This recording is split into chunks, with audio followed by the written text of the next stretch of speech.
বন্ধু পাহৰি নাযাবি ৰে সঁচাকে দেই আজিকালি মৃত্যু কিন্তু সহজ হ'ল কেনেকে মানুহে গান গাই থাকোতেই মৰি যায় হৈ থাকোতেই ঢুকাই যায় সঁচাকে জীয়াই থকা দিনকেইটা ভালে ভালে থাকাহে কথা ঈশ্বৰ আমাৰ পৰিয়ালটোক ভালকে ৰাখিবা আৰু মই আকৌ সেই চুলিখিনি ধুই দিলো দাঁত চুলি নুশুকাই পটককে এতিয়া মেলি পেলাই অকণমান জবটো ভাঙি লৈছো ৰ'দতহে বহিবগে লাগিব ৰমা ভয় খাই গলোগে পাই মই মানুহটোতকে আগত বলটো আহে তোৰ এইটো বল মোক আইতাই কিনি দিছে মাত্ৰ সেই অলপ আইতাই বৰ বেয়া কৰিছে তহঁতক যি লাগে তাকে দি আছিলে দেখোন বল এগাল মানে এইটো কেলে কিনিলি নো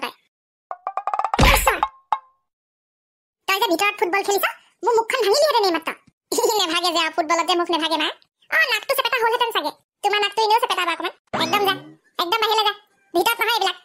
বস্তু চস্তু ভাঙিব ইফাল ইফাল কৰিবি একদম বাহিৰলৈ যা যাম ৰবা মই কথা এটা সুধিবলৈ আহিছো সেই আমাৰ স্কুলত মানে চান্দা তুলিছে সৰস্বতী পূজাৰ কাৰণে 50 টকাকে আৰু কোনোবাই যদি হৰাই চৰাই দিয়ে তেনেহ'লে নিজাববীয়াকে দিব পাৰে মইতো ধূপ চাকি জ্বলামেই বাৰু পাছ কৰিবলৈ এবাৰ আৰু ছাৰহঁতে কৈছে 10 খিলাকে কলপাত নিব লাগিব ধুনীয়াকে ধুই পখালি আৰু কুঁহিয়া নাৰিকল এনেকে দিওঁ বুলিও দিব পাৰে বোলে সম্পূৰ্ণ হৰাই নিদিলেও হ'ব চান্দাটো লৈ যাবি সেই দেউতাক খুজি পেলাই আৰু হৰাই দিম নে কি মা নেলাগে দে হৰাই দিব পইচা পাতি একদম দিগদাৰ হৈ আছে দেউতাও সেই হস্পিটেলত ভৰ্তি হৈ থকা এইবোৰ পইচা পাতি বহুত খৰচ হ'ল নহয় হেৰি কৰিবি নাৰিকল দুটাকে লৈ যাবি পিছত আকৌ ফেল কৰিলে নকবা কিন্তু তুমি কেলে ফেল কৰি দিয়া কথা নহয় আকৌ হৰাইও নিদিয়া পিছত যদি ফেল কৰো মোক গালি পাই লাভ নাই আকৌ হস্তি পূজাত হৰাই নিদিয়া কাৰণে মই ফেল কৰিম দেৱে তোক দুছমান হৰাই দিয়া নিদিয়াক লৈ কি কথা আছে তই ভালকে নপঢ়িলে এনেও ফেল কৰিবি কোনোখন বাৰু পাছ কৰিব তোলেহে চিন্তা আৰু মোৰ হ'ব দিয়া নাৰিকল দুটাকে দিবা ধুনীয়াকে মই চাকি জ্বলামেই বাৰু সৰস্বতী মাতৃক এদিন সেই স্মৰণ কৰি লাভ নাই নহয় পঢ়া টেবুলখন ভালকে জাপি থওঁ নে মেলা কিতাপ তাতে মেল খাই থাকে সৰস্বতী উৰি ক'বা পাইগে ইমান কওঁ বোলো পঢ়া পৰা উঠি যোৱা সময়ত এই কিতাপখন জপাই থবি নাপায় নহয় পাহৰিয়ে থাকোঁ মই এইবেলি পৰা নকৰোঁ আৰু কাইলৈতো সৰস্বতী পূজা পঢ়িব নাপায় সেইকাৰণে মই আজি পাই কিতাপ মেলাই নাই পাহৰি যাওঁ বুলি দেখিলা আমাৰ লগত চবেই বগৰী খালে মই বগৰী এতিয়ালৈকে খোৱা নাই সেইদিনাখন কোনে জানো ক'লে স্কুলত বোলে সৰস্বতী পূজাৰ পিছৰ পৰাহে বগৰী খাব লাগে মই এটা বগৰী খোৱা নাই কিমান লোভ সামৰি থৈছোঁ একদম কাইলৈ সৰস্বতী পূজা হৈ যাব তাৰপিছত আৰু বগৰী খাম টেঙা কি মজা লাগে নিমখ সানি খাবলৈ মোলৈও কেইটামান লৈ আহিবিচোন ভালে লাগে বাৰু বেছিকৈ আনিলে আচাৰো থ'ব পাৰিম মিঠা আচাৰ থ'ম এবাৰ গুড় দি পেলাই লৈ আহিম মা লা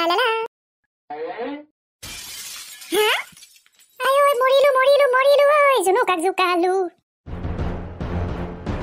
তোক মই অথনিৰ পৰা কৈ আছো নে নাই বাৰু বাহিৰলৈ যা বোলো ফুটবল ভিতৰত খেলা বস্তু নহয় ফিল্ডতহে খেলে কথা ক'লে নুশুনা নহয় টিভিটো ভাঙিলেহেঁতেন এতিয়া এইটো ভাঙিলে দেউতাই জান খাব ককা দেউতাই কিনাইটো গম পাওঁ নে কিমান পুৰণি টিভি এতিয়াও ভাল হৈ আছে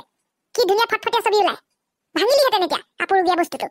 চৰি মা মই জানি বুজি নাই কোৱা নহয় মই কি এটা মাৰি দিছিলো ফুটবলটোত চৰি তই কথা ক'লে বুজি নাপা তই এনেকে নেমানৰ ৰ তোক আয়ো মা ফণিয়ে দি নেমাৰিবা বহুত দুখ পায়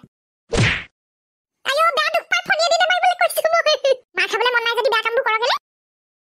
আয়ো মা নেমাৰিবা আৰু দিম ভিতৰত ফুটবল খেলিবি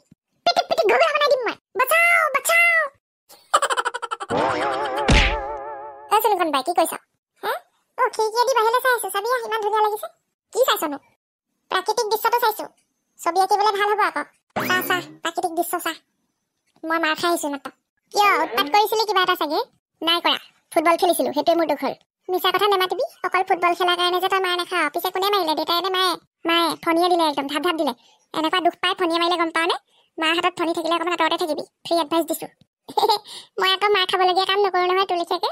হ'ব দে চাওঁ কি প্ৰাকৃতিক দৃশ্য চাইছ তই চা বাহিৰলৈ কিমান মজা লাগিছে থপাই প্ৰাকৃতিক দৃশ্য বুলি হ'লে পাহাৰ এখন লাগিবই নদীখন লাগিবই মাজে মাজে ঘৰ এটা গছ এজোপা ক'তা নদীও নাই পাহাৰো নাই অকল গছ আছে গাল মানে মানুহৰ ঘৰ কেইটামান এই প্ৰাকৃতিক দৃশ্য মানে অকল সেইটোৱে নুবুজাই নহয় প্ৰাকৃতিক বস্তুবিলাককে এটা দৃশ্যত দেখিলে প্ৰাকৃতিক দৃশ্য বুলি কয় চাচোন কিমান ধুনীয়া লাগিছে গছখিনি তই চাই থাক গছ মই যাওঁ খেলোঁগে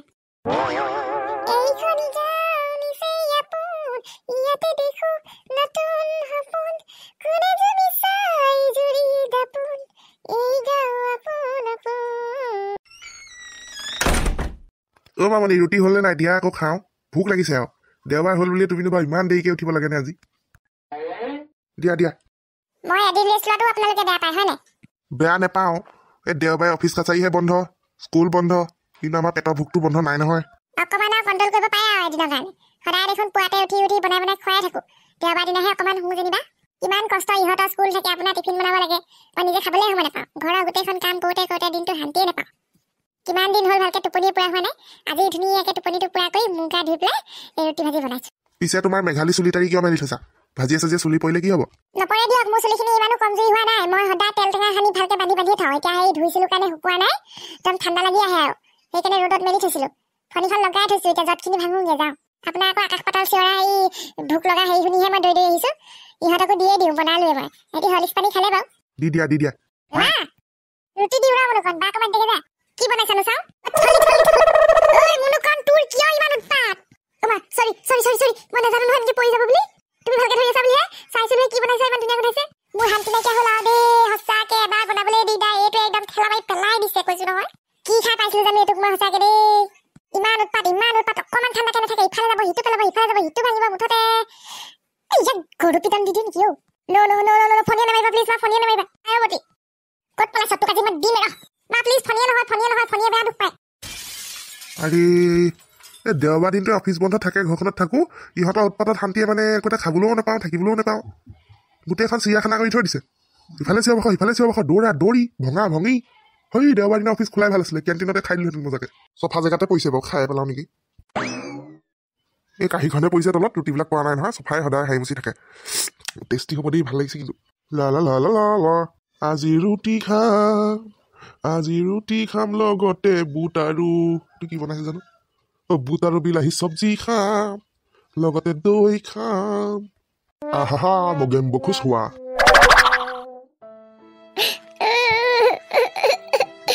আজি দিনটোত দুবাৰ ফটিয়ে মাৰ খালো দেওবাৰ দিনটোতে ঘৰত থাকো মায়ে ইমান মাৰে মোৰ মাহীমাহে নেকি ঠিক নাই মোক চাগে হস্পিটেলত আজবিলৰ পৰা উঠাই আনিছিলে চুনুকন বায়ে কোৱা কথাটো মিছা নহয় মই গম পালো আজি মইনো কি কৰিলো মই চাইছিলোহে ৰুটি থালখন পৰি গ'ল ৰাতিপুৱা ফুটবলটো খেলোতেও মাৰিছে ইমান দুখ পায় ৰঙা পৰি গৈছে लेकिन मैं मुनुकन हूँ झुकेगा नहीं पुष्पा बदले की आग मैं अब दिखाऊंगा मैं भी मुनुकन हूँ क्या करूँ कैसे बदला लूँ ये आइडिया प्लान नंबर 44 अभी मैं घर में जाके जितना भी फनी है सब गायब कर दूंगा सबको किडनैप करके एक जगह में लुका दूंगा ना रहेगी बांस ना बजेगी बांसुरिया फनी नहीं होने से कैसे मरेगा मेरे को फनी होने से मरेगा मैं सारा फनी कलेक्ट करके गोबर के पास में भरा के गुहाली के ऊपर रख दूंगा घर में फनी ही नहीं रहेगा तो फनी से कैसे मरेगा मम्मी फिर मम्मी का सर का बाल पूरा जोत लग के वो हो जाएगा फनिया नहीं पाएगा फनी ढूंढते ढूंढते मर जाएगा सर का बाल नहीं फनियाने से उकोनी होगा उकोनी कामड़ के टेस्ट खाएगा खुजवाएगा माथा में उसको कैसे मारेगा ये मजा आ जाएगा मेरा तो बाल छोटा है नहीं फनिया से भी हो जाता है उंगली से फनिया सकता है और सुनुकन बाई को भी प्रॉब्लम होगा उसका वो लंबा बेनी गुत्था है ना तो पापा जी का भी इतना प्रॉब्लम नहीं होगा थोड़ा तो बाल कम है आयता को तो फनियाने की इतना जरूरत नहीं है इतना छोटा सा बाल है कुपा थोड़ा इतना सा है बुगड़ी के समान का कुपा है तकड़ा है पूरा और मम्मी का बहुत बाल है पूरा मजा निकल जाएगा बदले की आग मेरा कंप्लीट हो जाएगा कलेजे को ठंडक पहुंच जाएगा भप के ही हंसी आ रहा है तो अभी प्लान को अंजाम देने के लिए हम जा रहा है तो कैसे हैं आप लोग आज का खंडो कैसा लगा अगर मेरे प्लान को अंजाम देखना चाहते हैं तो एक लाइक करके कमेंट कीजिए अभी धमाका होने वाला है नेक्स्ट एपिसोड में घर का पूरा फनी गायब सबका सर का बाल थ्यो हो जाएगा मजा आ जाएगा अगर आप लोग मेरे साथ हैं तो कमेंट कीजिए लाइक कीजिए चैनल को सब्सक्राइब कीजिए और जितना हो सके शेयर कीजिए क्योंकि इस बच्चे के साथ अन्याय हो रहा है पठाई पटी फनी से मार मिल रहा है ढपार इतना ठंडा दिन में रंगा हो गया है बहुत दर्द होता है आप लोगों को भी क्या मम्मी फनी से मारता है जरूर कमेंट बॉक्स में बोलिएगा तो आज के लिए इतना ही नेक्स्ट एपिसोड के लिए वेट कीजिए धमाका होने वाला है